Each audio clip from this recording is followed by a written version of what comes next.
Gabby Thomas exposes Michael Johnson. The shocking false claims revealed. Police car's revolving light, you won't believe the truth. Michael Johnson once promised athletes that his Grand Slam track series would change their professional lives. Instead, the experiment unraveled in less than a year, leaving millions unpaid and reputations unsettled. The fallout has reached far beyond abandoned meets and empty seats. Johnson, a trusted voice on BBC broadcasts since 2001, has now been removed from the corporation's roster for the upcoming World Championships in Tokyo. His credibility, carefully built over decades, has collapsed under scrutiny. For the athletes who bought into his vision, the losses are tangible. Gabby Thomas, a two-time Olympic medalist, is owed $180,000. Sydney McLaughlin-Levon has yet to receive $250,000. Melissa Jefferson's figure stands at $300,000, as does Kenny Bednar. Athletes who once celebrated the bold launch in Kingston now echo frustration. Thomas herself responded on a GST TikTok post with a pointed remark. "So dope. Please pay me," capturing the exasperation of dozens of competitors still waiting on their promised rewards. That athlete discontent has now been joined by skepticism from within the sport's old guard. On the Title League podcast, Justin Gatlin questioned both Johnson's transparency and the viability of the entire project. "I think that you're being still optimistic on the situation," Gatlin told co-host Rodney Green. "I think our platform, especially with him coming on the show and be able to speak his truth, which I felt was not full truth. Because all these articles are coming out and the things that he said before are not aging well." Gatlin's concern stretched beyond finances to Johnson's handling of investors and the staging of the early meets. He explained, the investors came down to Jamaica. They saw that Jamaica didn't hit like it was supposed to hit. The stadium was empty. There was no way possible that Michael Johnson was going to get 30,000 people to fill up that Jamaican stadium. It wasn't going to happen. His criticism suggested that Johnson not only miscalculated but also failed to manage expectations of financial backers unfamiliar with track and field's actual draw. Green, who co-hosted the conversation, agreed that the league had merit in concept but faltered through overreach and inadequate resources. The issue, Gatlin warned, was not just operational but reputational. "Do you think this hiccup is going to hurt your legacy?" he recalled asking Johnson earlier. In his latest assessment, Gatlin concluded, "This generation that's out now did not watch Michael run. They only know Michael as this meet promoter for the Grand Slam. So if this Grand Slam is failing the way it is, it's definitely going to put a dent in his legacy." His remarks carry weight. Gatlin, himself a decorated champion, represents the very athlete community Johnson claimed to prioritize. As for the path forward, Gatlin remained doubtful. "Do I see?" And when he said, "Grand Slam is going to be back in 2026, I don't know. I'm kind of thinking different right now. I don't think it's going to be back. And if it is, it's not going to look the same like it did this season." The statement underscored a growing consensus that even if Johnson returns, trust among athletes is eroded. Without immediate repayments, no athlete is likely to front the series again. For now, the numbers remain stark. Nearly $19 million in obligations, abandoned venues, and a host of unsettled contracts.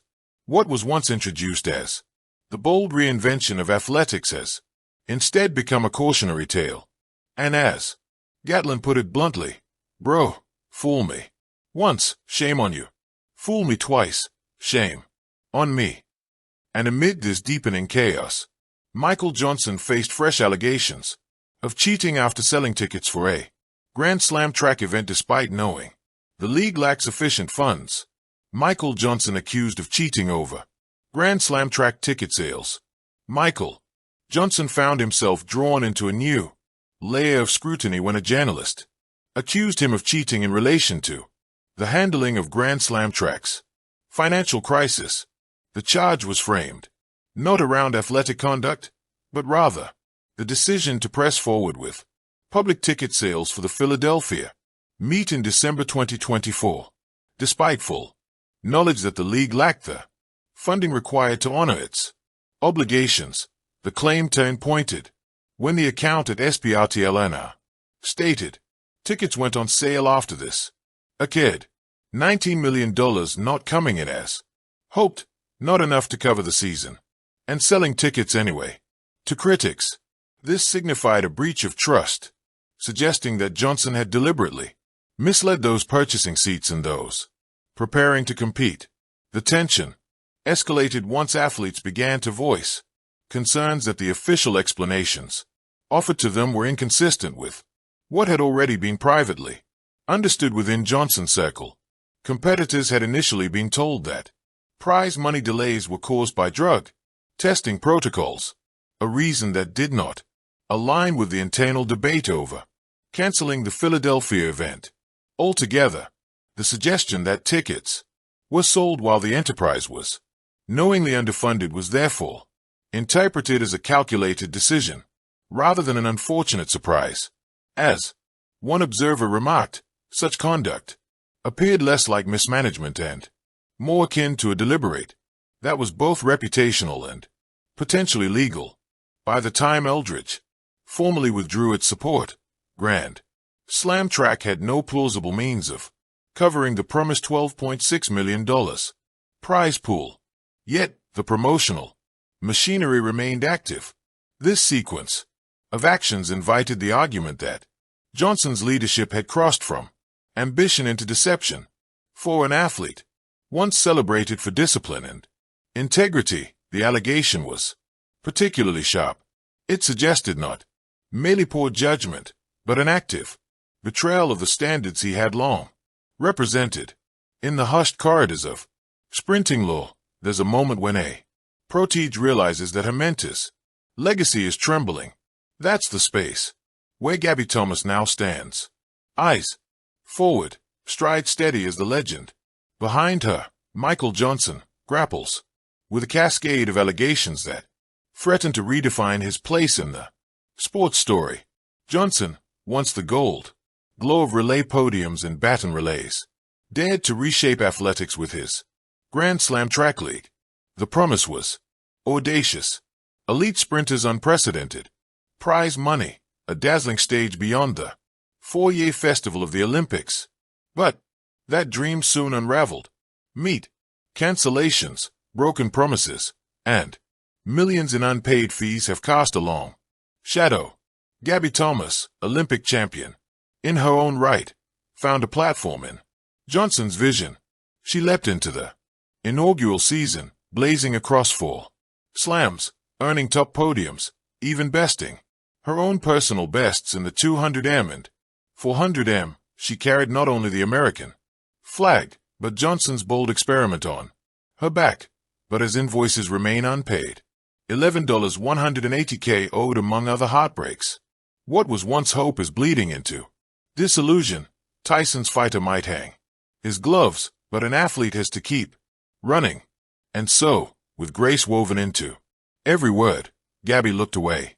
TikTok glimpses capture her dry humor. So dope. Please pay me. A quip that echoes with frustration, not forgiveness. Her choice to distance herself isn't condemnation. It's survival. Thank you for watching. Please don't forget to hit the subscribe button, like and share. Till next time.